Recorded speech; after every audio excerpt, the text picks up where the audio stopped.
Welcome back to the show, everybody. This is nearly the final Thursday tier talk of the season, Darren. Second last one. It's been a journey and a half, hasn't it, really? It sure has, pal. Sure has. Very exciting season, wasn't it?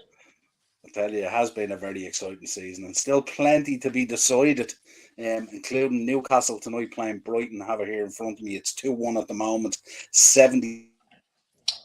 Yeah. Newcastle a little bit concerned, to say the least. They lost Willock earlier too, I think, an injury. And the Serbi decided to actually roll out the first team for the second half. So it'll be interesting to see. The guns. Well, he brought the three big boys on that he'd kind of rested. See, Brighton were behind on games, and they did this a couple of weeks ago. And the day that they made the changes, they brought in the boy Buonanotte and they brought in Undav and a few lads like this. And I actually backed against them. I backed Wolves and they thumped Wolves 6-0. So, you know, it's not even like the boys that come in aren't able to do a job. Like, this is 77 minutes gone. It's 2-1. You could have your three big boys out there and still be 2-1 down. Do you know what I mean? Yeah. Newcastle's a tough place to go. But certainly for the next 20 minutes or so, next 15 plus that at time, Brighton are really going to test Newcastle. I wouldn't be at all surprised to see a couple more goals in this game. I just think when you're on the cusp of history there for the club, going into Europe for the first time, their highest finish in the Premier League as well, I think you have to see it out. You have to play your big guns, don't you? 3 games to go is not the time to be resting your big players, is it? No, but I suppose only he knows what the workload has been like. And with Ferguson, he has also been out injured. Oh, is this? Oh, he has been out injured and he's only on his way back in, and stuff like that. The boy in Seco is only a teenager. I looked at the stats on him earlier. He's only a teenager. I suppose the big one for me was McAllister. Like, I can kind of see the Ferguson and the Seco ones, but the McAllister one was a shock, I have to be honest. That was where I really went, whoa, no McAllister, what? Yeah, let's take some comments here. Acers is in 23 days until City wins the treble. And we'll be talking about that shortly. It might be. It might be. Or it might not be. Who knows? Eno's in. What's the crack, Niall? All good, Eno. Shout out to Tommy, Alice, and Thomas Reid, who are having a blast on their holiday in sunny Spain. Shout out to you. Hope you're having a great time. Hope you're at the pill bar having a few beers and enjoying the football, as always. I suppose before we get into the preview, a couple of things we have to talk about. Let's have a quick chat about this. Give me your thoughts. Man City last night, absolutely sensational. Could you see anything for Inter in this final, or are Man City just on a tear? Like, listen, it's a Champions League final. It's a one-off game. It's not like, they're a couple of mugs from down the road who haven't played ball ever before, like that. However, it would be a massive, massive shock to me if Manchester City didn't absolutely steamroll Inter Milan. With what they have at their availability, and with the way they're playing at the minute, I can't see anything other than City by a couple of goals. Yeah, I suppose that would be the general synopsis for it, really, wouldn't it? But we just know sometimes. I think sometimes with these Italian sides and finals, they just sometimes find a way, don't they? And I think when your players like Lautaro in there and Bastoni and Barella in the midfield and stuff like that, sometimes you can potentially do something. But the one thing I will say about them, the one thing I will say about Inter is, they are stout in defence. They are very, very tight. They don't concede lots and lots of goals. Now, do I believe they have the firepower to kind of trouble City? It'll be interesting to see. Like, they absolutely ran AC ragged in the first leg, with Dzeko and stuff like that. I don't know if they'll be able to do that to City. I really don't. I think that would be a stretch. I want it to be a game. Listen, if I'm a United fan, I want Inter to win this and put this treble to bed, but it's very tough to see. It really is. Yeah, I think the quality that Inter have Man City have all over the pitch in every position. And I think that's the kind of fundamental thing about it, really, and, and on the bench. Yeah. And on the bench. Yeah, absolutely. Because they've just got so much. Like you look at last night, they take off Silva, and they take off Haaland, and they take off Jack Grealish, and they bring on Foden, Mahrez, and Alvarez, and you're just going, did that almost get better? It's ridiculous. The quality and the strength and depth. It's nuts. Yeah, absolutely. But we look forward to it as we always do, even if we don't have a card in it, really. Wanted to chat about this today. The nominations came. Always nicer. Absolutely. You can always relax. Nicer when you don't have the card in the game, because can't spoil your night, We're going to have a quick chat now about the nominations today. We spoke about it in our WhatsApp group. The manager's nomination, and we're going to talk about the players' nominations as well, which we didn't talk about much. Give me your thoughts on the manager's nomination. Obviously, Morris is in the chat as well. How are you, Morris? Seen a United fan complaining today Ten Hag wasn't nominated for Manager of the Year. Funny you say that, Morris. I actually suggested that in our WhatsApp group today. Darren will tell you. I asked, should Ten Hag have been in there above Marco Silva? Darren, give me your thoughts on it. And obviously, I think we had a pretty good consensus in our WhatsApp group today as to who we think should get it. But let me know your thoughts. We sure did. Yeah, so I suppose, like, as you look through it there, obviously Pep's going to win himself a championship. He's got to be in there. But what Arteta did with Arsenal and, having them up there for most of the season, that covers that base. Eddie Howe doing what he's done at Newcastle, unbelievable again. Those three, I don't think you can question at all. And then you go to De Zerbi, and then you look at where Brighton were under Potter and how they'd improved and stuff like that. And certainly, I didn't think, and I'm losing a bet on this, by the way, to our friend Morris. I didn't think Brighton could get anywhere near the heights under De Zerbi that they did under Potter. And boy, was I wrong. They've gone from strength to strength, and they've really found another gear, and they've been able to really get on the front foot and become an even more attacking side and an even more penetrating side under De Zerbi. I think they're a super footballing team. I really do. That ticks that box for me. Unai Emery, what he's done at Aston Villa, phenomenal. Obviously came in, I think we're about 16th in the league table. They're up to about 6th or 7th now, flying. Got them playing good football. They're beating big teams. Week to week, they're in every single game. They're tighter at the back. They're more combative in midfield. They score more goals. He's done a tremendous job. For me, I got to be honest, I think Silva's the only red herring there, really. And I don't use that lightly when I say something like that, He's the only one I could have a question mark over. Like, if you look at the league table, you've got from the top 6, you've got 4 of the top 6 managers there, yeah? And you've got, obviously, 8th place, you've got Aston Villa.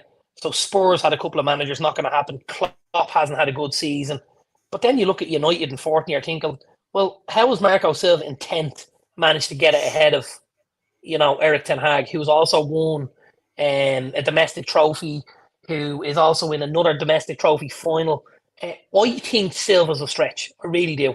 And that's not to say we're not fans of the boy Silva. It's not to say he's done a great job. But I think where it is there, I think he's bluffing a little bit. Yeah, that was my thoughts on it. Marco Silva was the one that stuck out. And look, we've been very complimentary of Marco Silva and Fulham on this podcast all season long.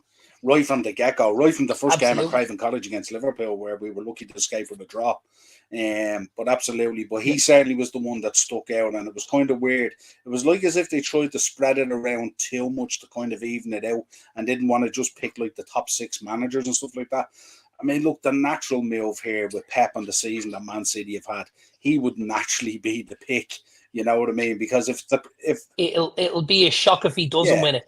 And you know what? So as I evolved on this, I also then looked and I thought, okay, legitimately, who else could we give it to, right? If, let's say, as a United fan, I'm not allowed to say Ten Hag, if I'm looking at someone other than Marco Silva, I tell you who I give it to, or I tell you who I put into that group of managers. Gary O'Neill at Bournemouth. Yeah, great show. phenomenal. Like, big up, Doug. Bournemouth now sit 14th in the league table. Yeah, they've 2 games left, and they have absolutely nothing to worry about. They cannot be caught by the teams below them because of the amount of games that are left, which means they are 110% safe for next season. And I think at the start of the season, most people thought that Bournemouth were down or were solid for relegation. Then the fact they get rid of Scott Parker and Gary O'Neill comes in, that probably doubles down on that. And all of a sudden, there's 2 games left, and they're sitting with their feet up when Everton and Leeds and West Ham are scrambling around for points. Yeah. I think Gary O'Neill's done a fabulous job. Yeah, really has. Doug is in. He reckons Ten Hag, he's not in there because of the away record. That's his thoughts on it. And he does agree with you further down. He's talking about Gary O'Neill should be there, or Thomas Frank too. Thomas Frank's done a phenomenal job at Brentford. 100%. Absolutely. It's a great shout out, Doug. And again, I would, my personal would have Marco Silva. Yeah. You know? Yeah, absolutely. He also said most people had Fulham to be relegated at the start of the season as well. I think Silva has done really well. He really has done really well. Absolutely. He absolutely has. Yeah. Let's crack back up. City will destroy Inter like a Turkish delight, Istanbul. I think that's the general consensus from everyone at the moment. But whether that's what happens in a one-off final, anything can happen. And the thing about it is, if you look at we've seen before in finals and on the path of finals and stuff like that, you can go into a semi-final against a huge team and stuff like that and perform out of your skin and absolutely smash them and everyone revering you and stuff like that. And then you just don't show up in the final. You just don't hit that dizzy height that you did before. So let's see. And there's going to be a lot of pressure. There's going to be a lot of pressure on Manchester City that night because they will be heavy favourites. They'll probably be 3 or 4 to 1 favourites on. You know, it's a Champions League final. As I said, it's not a couple of lads playing ball down the park that they're going to just give something away. You know, Inter are there to fight. They're a proud Italian club, great history. We know how good they are at the back and stuff like that. I wouldn't be shocked to see Inter give them some sort of a game. But at the same time, Callum Wilson in on goal. Can he finish it? Okay, we're going to go back and look for offside. But he scored to make it 3-1. 89th minute. A break down the right-hand side. Miguel Almiron dances around Estepina. And Estepina tries to foul him. And he can't take him down. And Almiron plays the ball. I don't know if he's onside. My first thought was he was off. But we're going to see it in the VAR now in a second. Cool. My first thought was he's off. I'd be delighted if he wasn't off, by the way, because I captained him fantasy football because he's the double game. Eno's in. Trippier gets the ball down the line. Almiron does well. Let's see. He's definitely off. From what I see, the boy Paul Van Heck. No, the boy Paul Van. You see, because he can't score with his hand. So the boy Van Heck tries to move back inside, and he gets his feet onside, but he doesn't get his body back on. Okay. I think he's behind it. I think that stands. And initially, I thought it wouldn't stand, but I think that'll stand. We shall see now. Does he finish it well? Looks around and all. Does well. Oh, clips the keeper's ankle. Unlucky, nearly saved it. Let's see. Right, where are we, Raf? We're going into VAR to have a little shufty here. Oh, it's goal. It's given. They've tipped it on. Is it? They've kept it, have they? Yeah. Oh, he's about to score again. 4-1 Newcastle. 4-1. My God, there's 2 minutes. Yeah. What did I say earlier? The Serbi. They got paying the price. They got 8. They've got 8 minutes of extra time. Newcastle, obviously Brighton tipped. Newcastle won the ball back straight away. And Callum Wilson heard in on goal, got 1-on-1 with the keeper and chopped. And when he chopped back in, he sent the defender for a hot dog. And he's at the rolling the ball back to Bruno Guimaraes to knock it into an empty net. It's a great piece of work by Callum Wilson. There's going to be who now gets me a goal and an assist and double points, baby. There's going to be questions over the Serbia in the morning if these boys miss out on Europe. I'll tell you that much because they're not in a position to be dropping the likes of sure Evan will. Ferguson Yeah. and McAllister and players like that. Not a chance. Morris is in with his nominations for managers. He's gone with Pep 1, Emery 2, Howe 3, De Zerbi 4. Might want to change that now. And Lampard 5. Very, very good. Eno's in and singing to the other team. Don't look back in anger. Yeah, absolutely. Morris is in. I thought Gary Neville was spot on with his combined 11 the other night. No point in comparing the treble 99 to a treble that may not even happen. Yeah, I think Darren will probably agree with you on that one. Let's look at the players. I'll be the first person to recognise it if it happens. You know, absolutely. But they've got to deal with first, and they've a couple of games left to get over that line. You know. Yeah, absolutely. What did you make of the player nominations? Anything stick out there? Anyone missing or any thoughts? Anyone missing?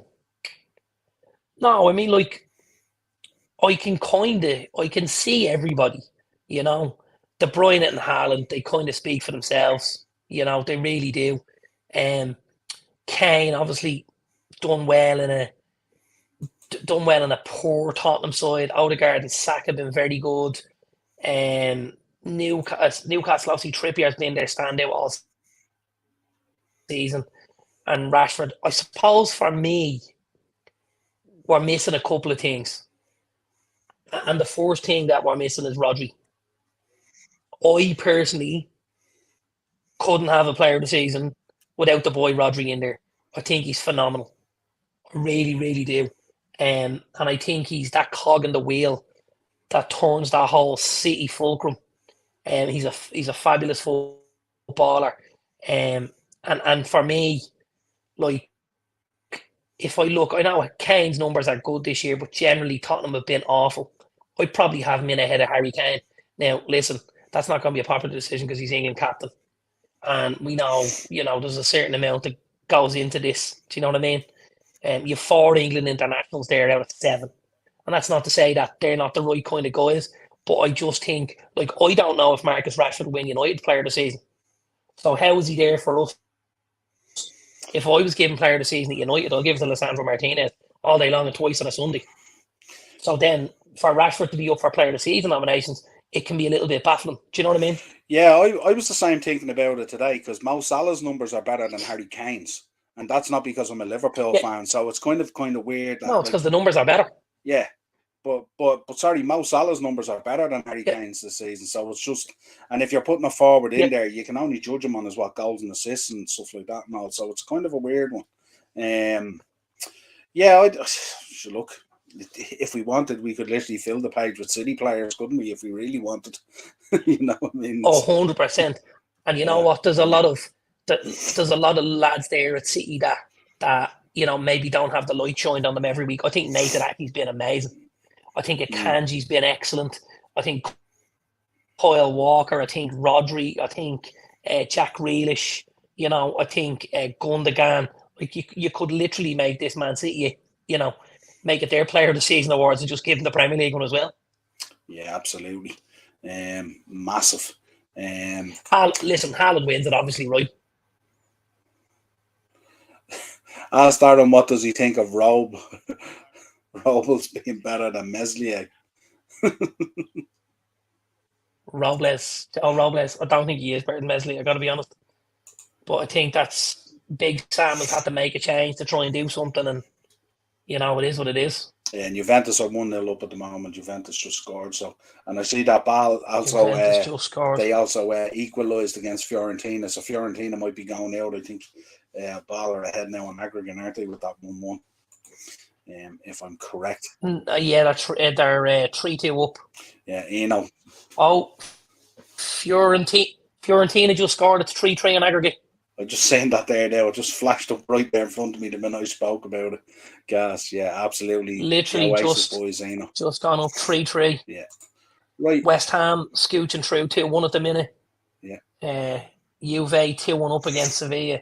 And then Roma and Jose Mourinho playing that low block in 2 legs. Yeah. Going in 1-0 at the minute. Unbelievable, Jose, isn't he? Yeah, right. Let's do our Premier League preview. Start off with Tottenham versus Brentford. So I'm going to go for a bit of a shock here. And one of the reasons I'm going to go for a shock here is I think Brentford have been extremely hard done by with the Ivan Toney suspension and stuff like that. And I'm sure we're going to talk about it later. Yeah. But there you go. Look at that. Just like that. But I do think you may see a backs to the wall kind of a game at the weekend from Brentford. And Spurs don't necessarily have that kind of fight in them week to week. Whereas I think Thomas Frank will have these Brentford lads absolutely drilled, and you will see them go out and put on a performance for their fallen comrades, so to speak, And I'm going 2-1 Brentford. Nice, good show. Bournemouth versus Man United. Bournemouth on the beach. At Bournemouth, hopefully on the beach, that would be the hope. I gotta say, and we spoke about it, like Bournemouth have been unbelievable. They really have. Gary O'Neill done a tremendous job. Like they've 2 wins in their last 5. United have 2 wins in their last 4. So it's similar kind of form. It's a big game for us, obviously, away from home. Our away form hasn't been great. I suppose the only thing that kind of helps us a little bit is the fact that it's one of the lower teams in the table that we've been able to beat at home. It was the top sides that we really, really struggled against. I'm gonna go 2-1 United. It'll be tough. It'll be dogged. It won't be pretty, but I think we'll fall over the line, hopefully. Good shout. Good shout. Fulham versus Palace. Yeah, I was surprised last week to see Mitrovic's name on the score sheet. Yeah, he's back for the last 3 games. And then I was like, I thought he was done and dusted because we got them on the last day of the season, and initially I thought, oh well, they've now Mitrovic half the battle, and they've now Pereira again, another little bit of a dig out with the shovel. But looking at that and looking at him coming back and stuff like that, it wasn't ideal seeing that, Rashford is back, that's right, Acers, and McTominay's back, and obviously we had the returning kid Garnacho last weekend to round things off for us. But I think this Fulham Palace game will be a tough game. But I find it really hard to back against Palace at the minute with Roy Hodgson and what he's doing and the way he has them humming, you know what I mean? Really in great form, Palace. And Eze obviously stepped up last week again, another couple of goals. And I'm going to go 2-1 Palace here. Interesting.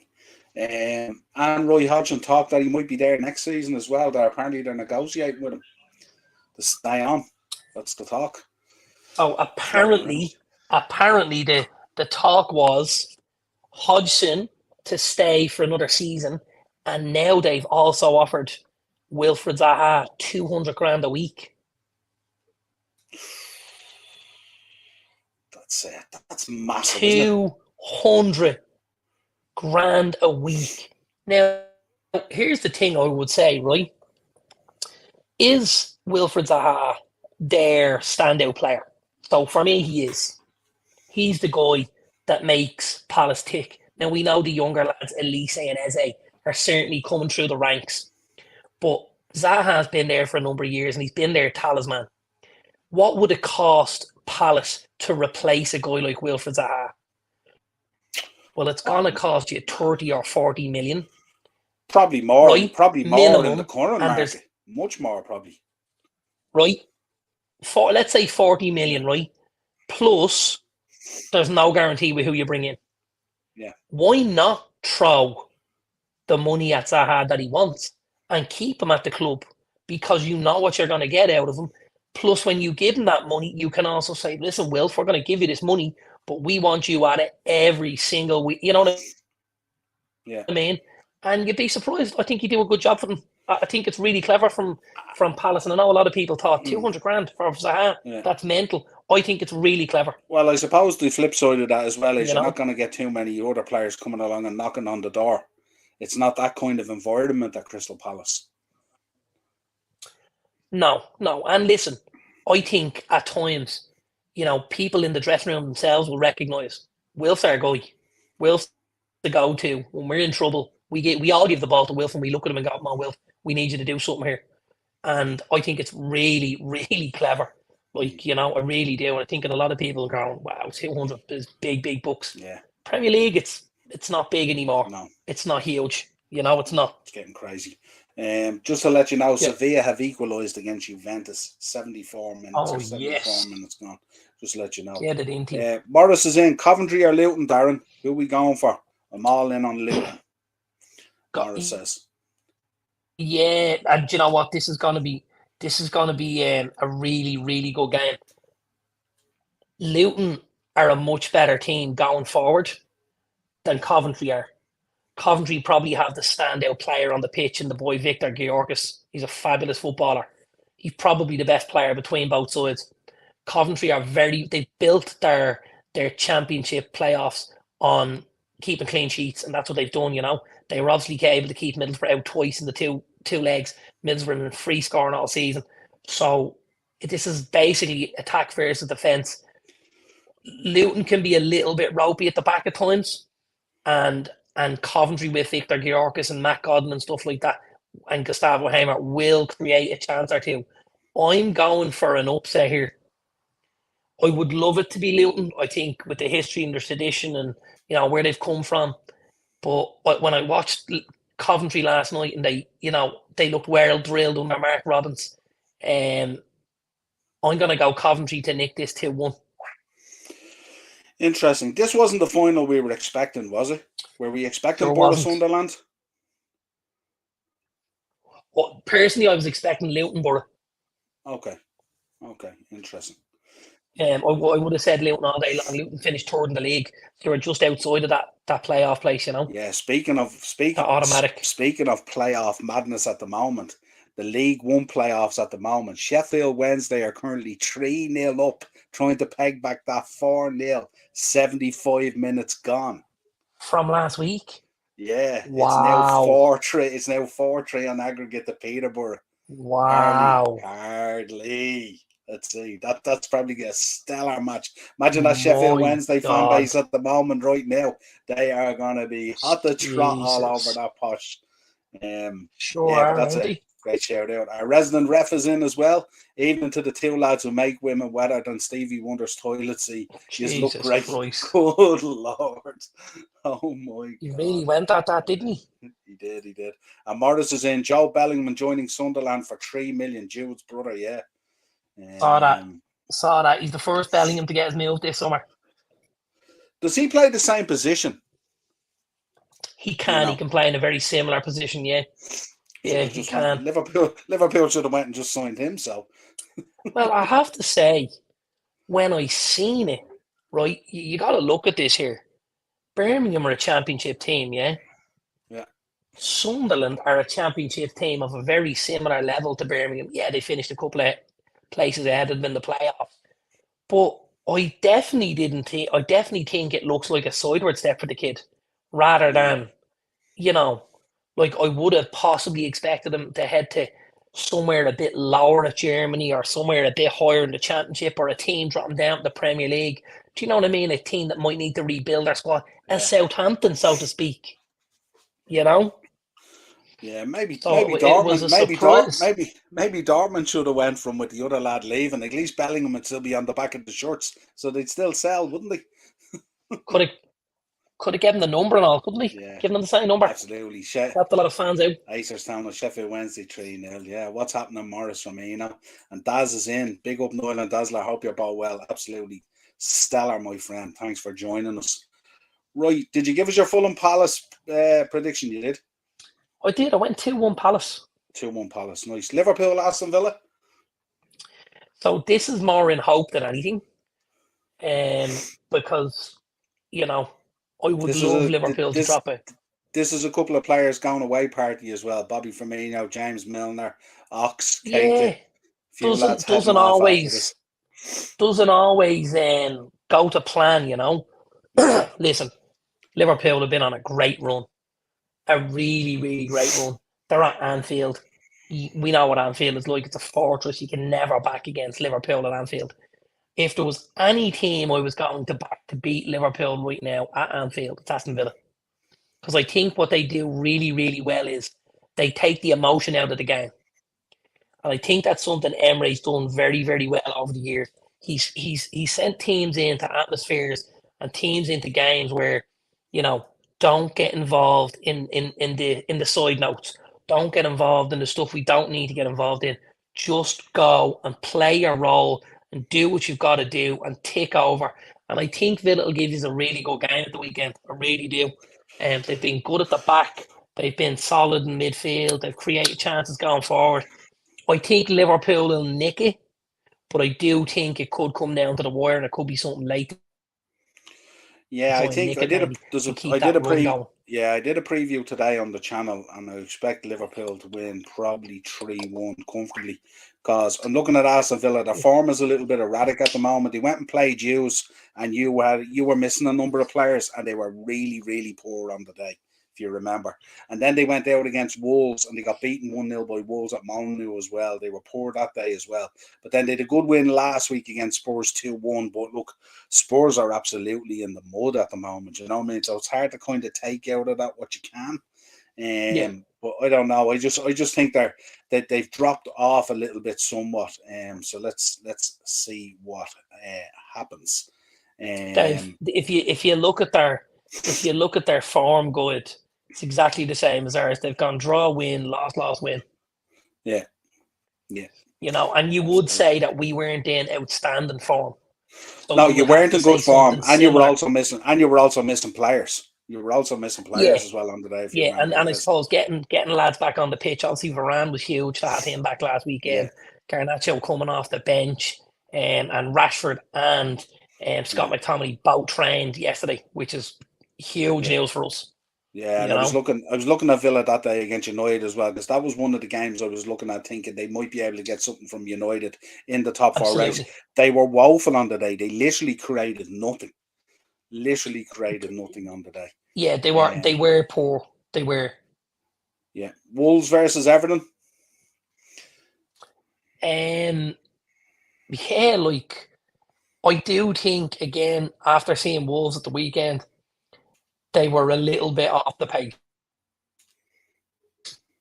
Um, I expected Wolves to give us a much better game. I got to be honest, and I think with Sean Dyche there, I think you know what you're going to get at Everton, and I think Everton could do a job here and pull themselves just possibly above the parapet. You know, I'm going to go for Everton to nick this 2-1. Yeah, I don't know. I don't think Wolves would get away with playing the way they did against Hughes at home at Molyneux. I don't think that crowd will allow them do that. I think they'd be on the No, and run I from the mean, first listen, we minute, you know know. what Lopetegui expects as well. Mm, Yeah, but you know, it is easy when you get into that position of deep breath, we're safe, you know, and then all of a sudden to get back up for a game, it can be difficult. Like there was some decent performances in the Wolves mm, side. There certainly wasn't the amount of pressure you would have expected, but there was some good. I thought the goalkeeper was probably man of the match. The boy Daniel Bentley making his debut. yeah. I thought the boy Totti Gomez, thought he was quite good. I can absolutely see why Liverpool would be looking at the boy Nunes, a really nice, solid footballer. Mm. You know, there's a lot to like about that Wolves team. And maybe not their performance last week, but I think after a summer with Julian Lopetegui, and when we see a couple more changes there at Wolves in the personnel, I think Wolves will be a solid mid-table team next season. You know, anywhere between that kind of 8th and 12th position. You know, those bottom two and top two. I think that's Mm. where they're going to pitch themselves next year. If I'm honest. So, assuming they can hang on to the players as well, I suppose that's the big thing, isn't it? That's hanging over a lot of teams. Um, Yeah, well, listen, you're gonna, you know, they're gonna lose players, obviously, especially when they've got guys like the boy Nunes and stuff like that, and the boy Neves. But I think what they'll do well is, I think, you know, Lopetegui will know what he wants, what kind of player he wants.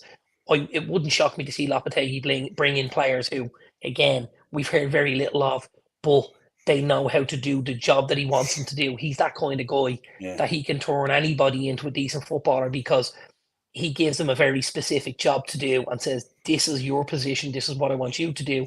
And all of a sudden then, again, they've another asset then to go to kick the can further down the road, Yeah. have the bank balance again and stuff like that. He's done that Yeah. everywhere he's gone. Yeah, I suppose the one thing about Lopetegui as well, he's been able to convince players to go in there when bigger teams were in for them as well, which is very, very impressive. Because He's got pulling power. we were in for the boy Nunes, and he went to Wolves. So, like, I mean, Yeah, he's absolutely. got pulling power.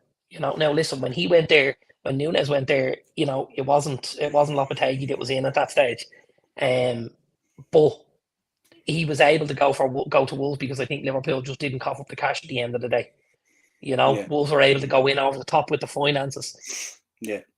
I think if you had matched up with what Nunes and what the club wanted, I think you'd have got him. You would have went there. And I think he's throughout the season as good as he's looked, I think he's always still had one eye on Anfield going, I could be there soon. Yeah, absolutely. The problem for us, though, is if we had went a little bit more, now we're probably going to play 15 million more than if we had paid the other 5. I mean, it's bare minimum. Doesn't it sum up our season? Doesn't it really? When Wolves is outbidding the transfer market, and that says it all, doesn't it? Morris is in. The Ox leaving Anfield with a press full of medals and barely kicked the ball, and a millionaire. Happy days. The one thing I would say about that, I was thinking about this today, Darren, during the preview, and I was talking about the players that are leaving. The one thing I'd say about Ox is Ox, prior to getting that really bad injury that time that kept him out, God knows how long, he was playing really, really well for Liverpool at the time. And he was really, really doing well. And he just unfortunately got that injury, and it's an injury that, like, he's just never come back from. He's just never looked the same. He was out long term, and it just didn't work for him coming back. You know what I mean? So he is one that I wouldn't be as like Keita is one that I'd be more kind of a little bit kind of angsty about more so than Ox. You're delighted to see him go. You're absolutely delighted to see him go. Like, he was a boil on the arse of Liverpool, unfortunately. And transfers just work out like that. I mean, I think this summer, obviously United are relieving themselves of Phil Jones, and we may end up relieving ourselves of an Anthony Martial and guys like that, and they make it very tough to compete because you're carrying bodies in your squad, and when you've outlaid money for these players, you then can't reinvest that money because you have a guy sitting there on 150, 200 grand a week who's not doing his thing, and that's and let's be honest, these are very tough. These are players you wouldn't even want sometimes even on your bench, near alone in your squad. You know what I mean? Like, you don't want to even see them. Absolutely. Yeah. And that's the thing with the likes of Man City. They carry so little deadwood. Yeah. Big up, Ted. Yeah, absolutely. Everybody, some end to that game. Everybody from everywhere in that City squad pulls their weight.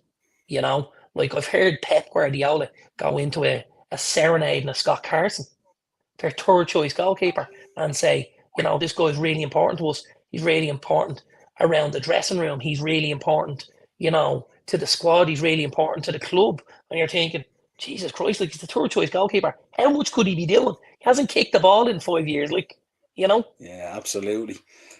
Joining us also on the chat, Corvo Atano. How are you, my friend? Thanks for joining us. Obviously a Newcastle fan there. Very happy with tonight. It was a bit nervous for a while there, but let's be honest, the Serbi did you a favour dropping his top talent and stuff like that. But fair play, having a phenomenal season up there with Newcastle at the moment. Eddie Howe doing a great one. Very strange decision tonight to be resting players with 3 games to go and have a chance to create history at that club. Absolute madness. I'm sure he'll be looking back at tonight as one of those moments of the season where he'll look at himself in the mirror and go, I think I messed up there, let's be honest. But big up to Newcastle and the Geordies and all. Absolutely tearing it up, and fair play to them. And you know something? If we're not in it next year with Liverpool and stuff like that, I'm looking forward to see what Newcastle do in the summer with the transfer market and what they do in preparation for being in the Champions League next year. So it could be really exciting. Well, you may end up watching one of your former players there, would you? Potentially, yeah. Isn't there? There's big talk, isn't there, of one Sadio Mane? That's the talk. Yeah, he's also been linked with you guys as well. Did you see that today? Yeah, that definitely isn't happening. Yeah, but then I read news today as well that actually he's met with Bayern Munich, Hierarchy, and apparently To wants try to and stay, smooth make it things out. successful. Yeah. Yeah, absolutely. Morris is in. What do you make of Dick's extension at Right Rovers? We seen that. Remember that? Did you see the tweet that went out? No. Had over a Dick extension, and it's Dick extends his contract at Right Rovers. It's horrific. You know, it's one of those tweets that follows you for the rest of your life. Absolutely follows you for the rest of your life. I don't know what the club was thinking. It was absolutely crazy. Madness. Forest versus Arsenal. This is one that's going to feature, by the way. I might beat the bookie just to let you know. Yeah, listen, I thought I watched Arsenal last. Oh God, I watched Arsenal last weekend. That's literally losing. No, absolutely not, Mark. I Phil wouldn't take Jones him is a as a better defender than replacement, Liam Cooper. Phil Jones is a and better defender that's than Liam Cooper. and That's that's a a stretch. fact. And that'll tell you how bad Cooper is. Um, I watched Arsenal on the way home from the United game at the weekend. We were on the boat and we watched it from our in the seats, Niall, From our favourite armchairs, yeah. from our favourite armchairs on the return. And I said to myself, I text you obviously the message, and I said, any chance of Arsenal losing 3-1 here? Because obviously we watched United beat them 3-1 at Old Trafford earlier in the season, and it was 3-0. And I was having a good giggle, having a little drink, and laughing to myself. They were shocking, but as bad as they were, Brighton were unbelievable. Now I don't think Arsenal will be as bad this weekend, and I think Forest again Forest are pretty close to safety. So I think with Forest could be on their hollybops, and we might see Arsenal get back on the horse this weekend. I think Arsenal will nick this. I think it'll be tight. I think it'll be tense, but I think they'll just do enough to get over the line. Yeah, I suppose when that I don't know. I don't know. I don't know whether Arsenal. I think the disappointment of the season and stuff like that, and will it really matter now? Second is kind of tied up. You're not going to win it. You're not going to get back into it. Let's be honest. Yeah. So I don't know. I could see. No, but I think Arteta. I think Arteta has a little more about him to say we're going to finish this the right way. We're not going to let this fall apart.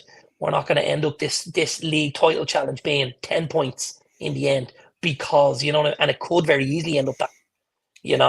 Like if City won their last 3 and finished on 95, and Arsenal finished 95, sorry, 94, and Arsenal won 1 and lost 1 and finished on 84. That's a 10-point gap. Yeah. Where we thought last couple of weeks we were going down to the last day of the season. I think that would be embarrassing for Arteta, even more so not lifting the trophy. So I think he'll want to keep this tight, and I think Arsenal just get over the line here. Yeah, interesting. I'm thinking the other way, but it'll depend on this. What are you going with West Ham and Leeds? West Ham just scored, by the way, 1-0 up 90 plus 4 minutes. So that's them. That's Lovely. them through to the final anyway. So that's them in the final. So and they're safe as well, as far as I know, even on 37 they points. They sure are. And again, this is where, and we spoke about this last week, this is where you're possibly able to make a few pounds in maybe, or you beat the bookies and stuff like that. Obviously, on Sunday you're gonna look at Leeds and West Ham. You have Leeds who must win this game. If Leeds don't win this game, they're dead and buried, right? So Leeds have to win to try and keep up with the likes of Forest and the likes of Everton and try and jig about a bit there.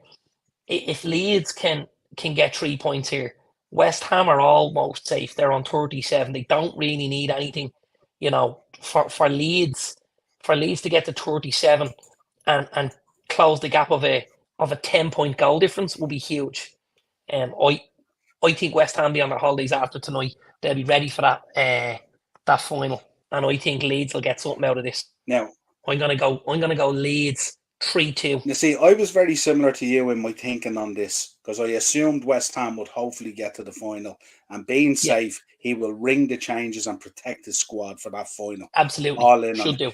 And I'm thinking if Leeds are going to go in there and potentially do something, and you predicted that Everton will probably do something at Wolves, then Forest have to win against Arsenal when you think about it, because it's so tight. Well, listen, It is. It's very, very close. But they've also got to go to Palace on the last day of the season as well. And again, Palace are going to be nice and safe and stuff like that. I think Arsenal are a tougher nut to crack, just because I think after last weekend, if Arsenal had beaten Brighton, I would have given them a much better chance. Would have given Forest a much better chance. But the fact that Arsenal have been rolled over, I don't think they'll roll over again to be tickled. You know what I mean? They generally bounce back from a defeat with a win. Yeah, Morris is on. Would you take Meslier for De Gea's replacement? Daz is in. Who do you think Daz is in? Who do you think you need in the window, Darren? We need a bit of work.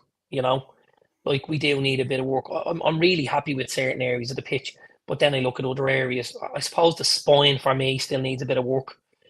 And if somebody said, you can have 4 players, I'd probably take a keeper, a centre back, a centre midfielder, and a striker, and just run them straight down the side, straight up, yeah, straight up the middle. And I've got lots of positives from this season. I think the boy Anthony's done well. He's got better throughout the season. He was unbelievable for his last weekend. It was very, very good. I think obviously Garnacho's huge, Rashford is huge, Casemiro huge, Fred again came on last week, very good. Wan-Bissaka's done well, Shaw's done excellent. Lindelof's done well last few weeks. Martinez. I think we've nailed down a lot of the dead wood now. I think Ten Hag knows himself there's guys not fit to play at the club, and I think that's where we're going to see the changes. I think Martial has to go. He's really our last recognised striker, other than Rashford, who's really a left-sided front man. So we probably need 2 strikers, an understudy and a guy that's going to play week to week. And we're probably gonna see Maguire leave the club, I'd imagine. I think that the right back slot is something we've mentioned, but I don't think it's as urgent as a centre back to go in alongside maybe a Martinez or Varane. It's not as important as getting another midfielder in there who can keep the ball and knock it about. It's not as important as getting, a striker that's going to get us 20 to 25 goals. And it's not important to solving this issue at the back with David De Gea, where, we can start controlling the game from the back. You look at the boy tonight, Jason Steele. Now, I wouldn't be a huge fan of Jason Steele, but I'll tell you one thing. With the ball at his feet, the kid is excellent, and he sets the platform for Brighton to go and play the kind of football that they want to play. And that's the kind of platform Eric Ten Hag will want set at Manchester United next season. De Gea absolutely crucifies us, not with his hands, but with his feet. And that's a huge issue when you want to play a certain I look way. at the boy Steele, and I think he's very good. But boy, Jesus, if you're a Brighton fan, he's giving you a heart attack at times, because the way he plays balls in really, really tight positions is, oh my God, it just... Del Boy's in anyway. Big up the Del Boy. Commiserations on the title race and stuff like that. I know how you feel. I've been there a number of times over the last 4 or 5 years with Liverpool, and it's horrible when Man City just chase you down and hunt you down, And if I think Darren, I said it to you on a podcast about 6 or 8 weeks ago, didn't I? When Arsenal were still 8 points ahead, I said Arsenal are still chasing Man City, and that's the point. That's the analogy I made at the time as well. That you can just never have enough lead against them, Acers reckons West Ham destroy Leeds. Yeah, let me know. Brighton versus Southampton.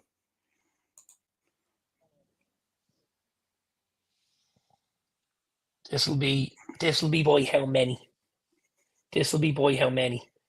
Brighton will not like that defeat tonight. They'll be really, really pissed off that Newcastle have bent them over the way they have. I can only see Brighton absolutely thumping Southampton. I'm going to say 4-0. Yeah, I would have thought so anyway. Southampton, disappointing it's to see them go. It's 4-0 in the playoffs. It's 4-0. No way, is it? Sheffield Wednesday have just scored 97 minutes and 40 seconds. It's 4-0 on the night. It's 4-all on aggregate. That is a football, madness. baby. That is mad. Awesome. My God, this is football, baby. Oh, I love it. I love it. It's crazy. Oh God, they're walking back towards the halfway line, and they look like they're walking down to the church to bury their bleeding relatives or something. This is when You should see this them. is when Darren this Ferguson is on the this is sideline. Wednesday all day, isn't it? And do you know what? Do you want to know the worst part of this Yeah. is? The board went up to say they were going to play 6 minutes of added time. When the goal hits the net, it's 97 and 30. So they're a minute and a half over the 6 minutes. Jeez, the most. So if that's not Fergie time, I don't know what There is. you go. And Fergie on the sideline. Is it an OG? But it's a great ball back in. Centre back knocks it down. No, it's not. Who's that with the orange boots? I tell you, it's a really clever ball. The centre back wins the header with the back stick and knocks it down for the lad there. In the flashy orange boots, and he gets his goal, and he's gone off to the corner flag. And there's absolutely no way Peterborough win this game. There's no way. Morris wants Martial to sign an extension. There is no chance. I look at Eric Ten Hag when he talks about Anthony Martial, and his teeth are grinded to the bone talking about him, trying to put up a brave face about him. Absolutely, appreciate that. Let's make it 1,000 subs. That's what we want. Hashtag at the upper tier. Yeah. Morris, Lampard to get the win at City. Hardly. The only thing I would say about that game actually is if Forest do the business against Arsenal, the league is over anyway, isn't it? So City could potentially make wholesale changes. For that Chelsea game. So I wouldn't be surprised. I'm hoping Chelsea pick up a few results on the run in, by the way. I know they have a couple of important games on the top 4 race and stuff like that. Acers are saying the playoffs never disappoint. They never do. League One, the Championship. No, they sure don't. No idea. It's such a good competition. I'm just going in now to try and have a little look at what the prices are now. Yeah, while you're doing that, Man City versus Chelsea. 4-0 Man City. And we round out Newcastle versus Leicester is the Monday night. This is the absolute last chance saloon for Leicester. This is the last chance saloon. Do I think they'll go up to St James's Park and cause an upset? Not on your Nelly. Again, I see Newcastle romping this. I'll be keeping on my Newcastle boys and my fancy football team for this week. And I'll 110% be back in Newcastle in that game. Yeah, I think I'm gonna go. I'll go 4-1 Newcastle. Yeah, is it a draw or a loss there will confirm Leicester relegated as well, so as far as I know. Yeah. Morris is saying there was an injury during the added time, that's why they played more. That's the norm. Yeah. It's normally either an injury or a couple of subs or something tactical sometimes, Right, you want to talk about this man, and I think we should talk about him. We're big fans of this guy. He's had a sensational season. He's a huge player for Brentford. I'm kind of thinking, I suppose we should talk. It's an 8-month ban, and they've banned him from all football activity, which means he can't get involved. I presume that includes he can't get involved in punditry, he can't get involved in anything related to football, apparently. Can't get involved in training. Can't get involved in training, can't get involved in... I have to be honest. Where do you draw the line on this? And this is something that's really grated on me since yesterday. You hear he's got the ban, and you think, okay, he'll be able to train and be able to... No, he's not allowed near the training facility, right? You're going, what? He's not allowed near the training facility. And then you're hearing the FA want to speak to FIFA and make sure that he's banned from football around the world as well. Worldwide. So they're pushing for. So, my dad used to have this saying, and it was don't pour cold water on a drowned rat. And that's what it feels like here. That's what it feels like. He's absolutely been made a scapegoat here. He really is. If we look at what's gone on, and not just in football, by the way, but in the world, with various different things, is gambling, a guy who's got an awful lot of money and an awful lot of spare time, is gambling the worst thing he could do with his time? So for me, it's absolutely not. And without mentioning too much, I'm going to mention two names to you: Mason Greenwood and Thomas Partey. Right now, I'm not going to say anything else. But if he's getting an 8-month ban, what's going to happen down the line for the boys? Because what they've been accused of, and again, it's accused, so it hasn't been Allegedly. nailed down yet. But what they've been accused of is a country mile worse than what Ivan Toney's done. Honest to God, I think it when I look, sickens me. yeah, I think when It sickens me. Yeah, I think when I looked at it today, I thought, okay, you have to take some action against this. But this is a lad who's had a really, really good season for Brentford. And Brentford have had quite a breakout season under Thomas Frank as well. He's a huge asset to that club, Yeah. you know what I mean? And I just think, Sure is. and the one thing I have to preface this with as well, right? We're in the middle of the mental health week in relation to sport over there in the UK and stuff Yeah. like that. So it's a heightened awareness on this thing. So what do? Do you bin this guy off into a dark room and tell him he can't get involved in the one thing he absolutely loves at any level? That he can't go. Absolutely. He couldn't go and start his badges. He couldn't get involved in coaching. He couldn't go and make maybe a documentary with local teams. Like, he can't do anything. You know what I mean? So this guy, where's the bailout there from? yes. Where's the bailout there?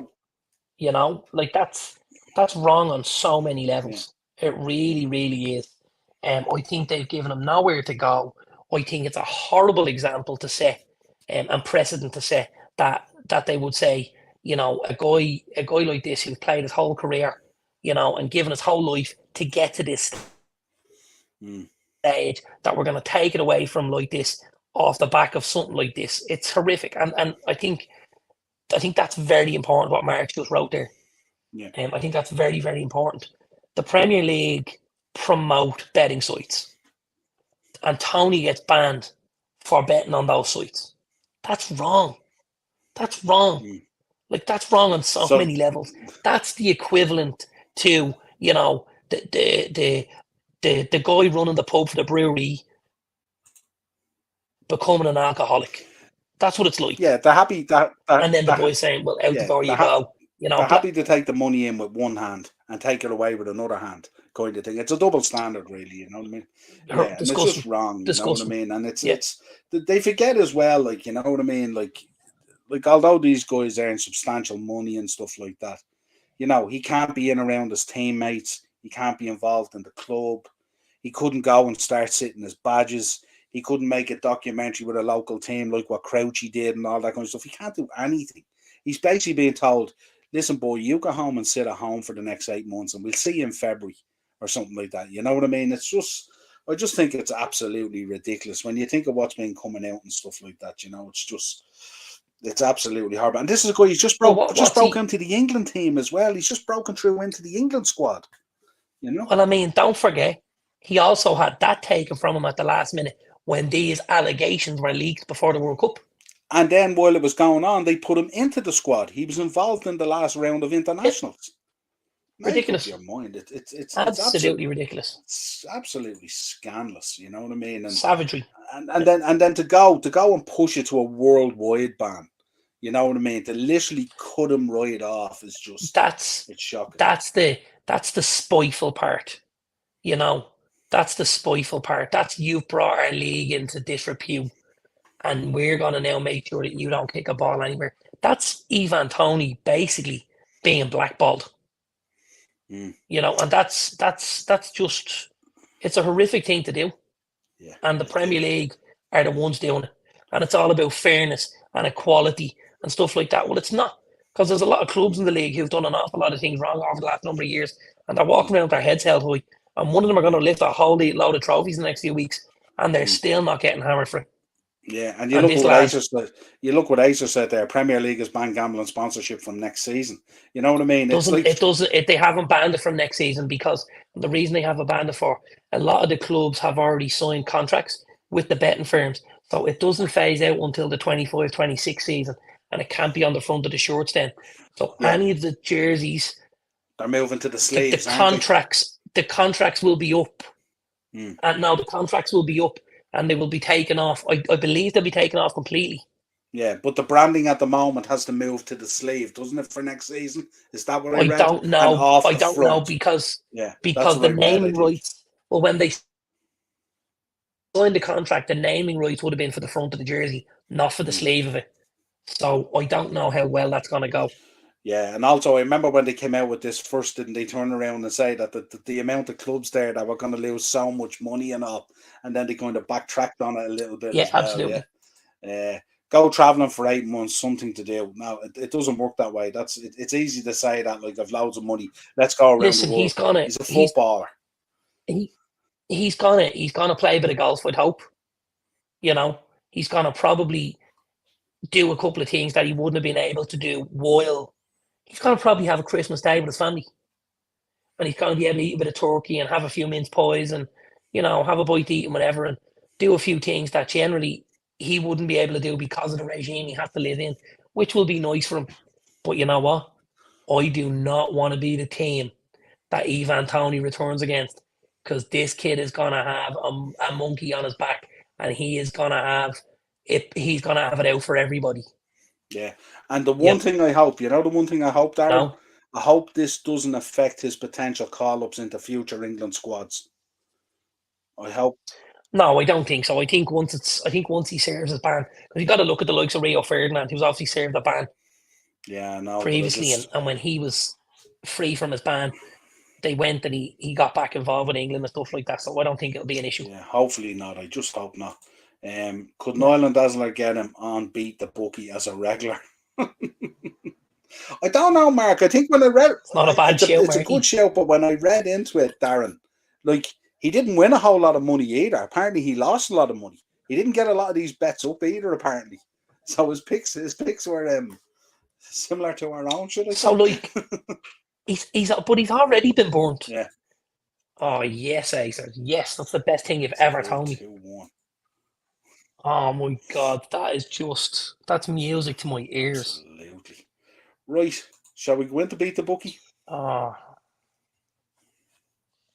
let's go in to beat the book. I've done 3 for you this I've week, got man. 3 as well.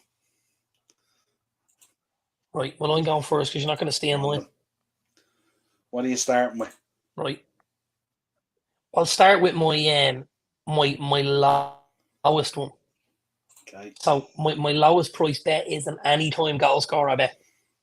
I have gone for all the big boys. Okay. Yeah. Yeah. I've gone Harry Kane. I've gone Mohamed Salah. I've gone Erling Haaland. And I've gone the biggest of them all, Alejandro Garnacho.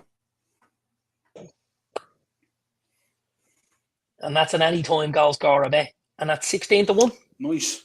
Acer's in. Pogba not happy. Pogba not happy with what? That lad is an absolute football fraud. I've never been so happy in my life to see anyone get knocked out of a competition as I am if Sevilla are able to knock them out tonight. Paul Pogba is a boil on the arse of football.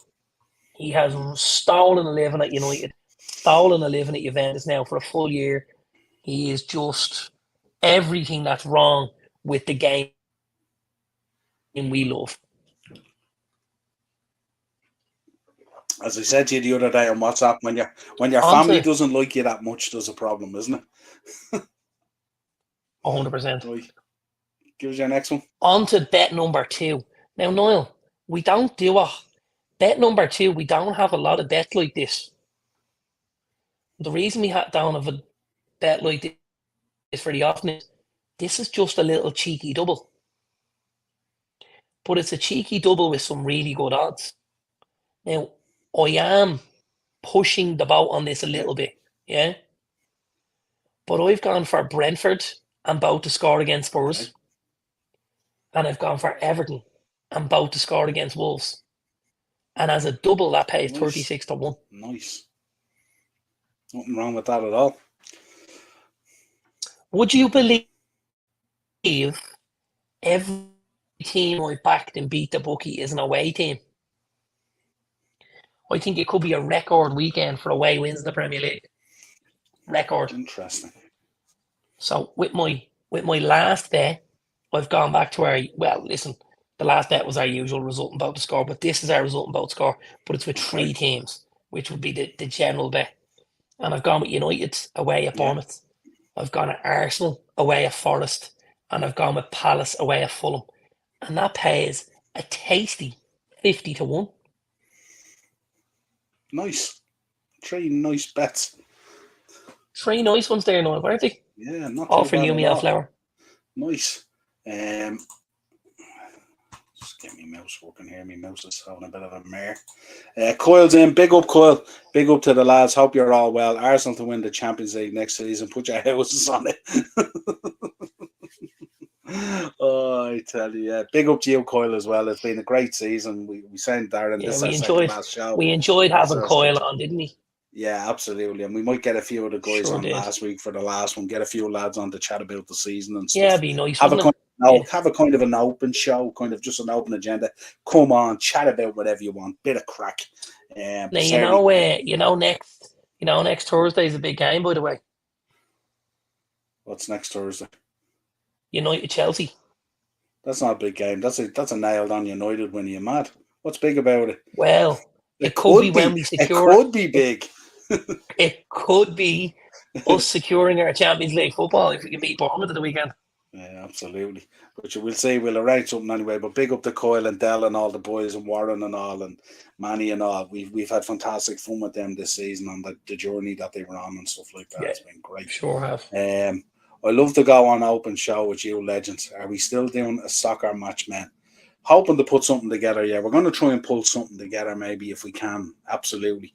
But yeah, we'll have you on. Coyle, we might get you on, get you and Dell on next Thursday and a few others. And look, we'll just have a chinwag about the season and stuff like that because I'm sure at that stage, if it's gone wrong for us, I'm just going to be very down and thinking about having to cover Thursday night football in Europe and that horrible anthem that's not the Champions League and having to sign our third and fourth choices and all that kind of stuff. Yeah, absolutely horrible. But we'll see. We'll put something together and put something out there and have a bit of crack. Right, I'll give you my bets to round out the show as well. I have a single bet. I don't often do a single bet just to pad out the must be good odds, is it? The money. It's not bad now. It's 8-1. It's 8-1. For a single? Yeah, for a single, and you didn't agree with me. It's a result about the score, but single match. And what I have is I have Forest to beat Arsenal, Forest to win, and both teams to score is 8-1. 8-1. 8-1. Yeah. Wow. Some places offering 17-2. Some places offering 8-1. Now I'm going to skip to I don't want to give you my big one yet, so I'll give you my second largest one, which is 35-1. And I've gone a little bit. I've gone a little bit the other way, but I've got Wolves to beat Everton. I don't think that crowd will let Wolves away with it. I have Forest in there, of course, to beat Arsenal to pump up the odds. And I have Fulham to beat Crystal Palace. Mitrovic back and at Craven Cottage. So Fulham to beat Crystal Palace. That's just 3 straight wins. That's not 3 straight goals wins. to score. 3 straight wins, 35-1. Solid. Now, I have a massive one here. This is your result and both to score. And I've picked 1, 2, 3, 4 teams. So I've gone the opposite of you here. I've gone Tottenham to beat Brentford and both to score. I've got Fulham to beat Palace and both to score. I've got Liverpool to beat Villa and both to score. Right. And I've got Forest to beat Arsenal and both to score. And that pays out, Darren. Get ready. We could have a real good end to the season. 130-1. 350-1. 350-1. So a cheeky tenner on that would get you your WrestleMania 40 spending money. Would that get you? I was gonna say, was that get you your WrestleMania tickets? That gets you your tickets, your flights, your bit of spending money, the whole lot for next year. 350-1 for that. Forest to beat Arsenal, both score. Yeah. Liverpool, Villa, Fulham to beat Crystal Palace, and Tottenham to beat Brentford. So there you go. We're gonna go out with a bang this season. So if that comes in, it'll be certainly sensational. So there you go. Yeah. Imagine that for massive. Acers gets imagine that for a penultimate week of Beat the Bookie. Yeah, West Ham fans, flights for the Europa League conference final are starting at 500 quid. No surprise. If they had any sense, they should have been booking them. Should have been booking them when they were a tenner prior to getting there, and should have just went for the crack. But yeah, as I said, next week we'll try and organise a show where we have a few of the boys on and have a bit of crack and stuff to round out the season. Talk about what we loved and what we didn't love and what we hated and everything that our teams have put us through this season. The absolute mire at times. Absolutely. Another cracking show. I will be back on Saturday with a match reaction to the Villa game. Hopefully it's a good reaction and a send-off for the boys who are leaving. Certainly James Milner and Bobby Firmino have been absolutely electric for us and we wish them well. I'll be back on Monday with the Monday mashup. As always, and like I said, on Thursday, I should be back on your screens with Darren for the final Thursday tier talk of the season. Give me a buzz call during the week. Call said give me a ring. Yeah, give me a ring during the week and we'll set up something. We'll have a bit of crack. Peterborough have just scored.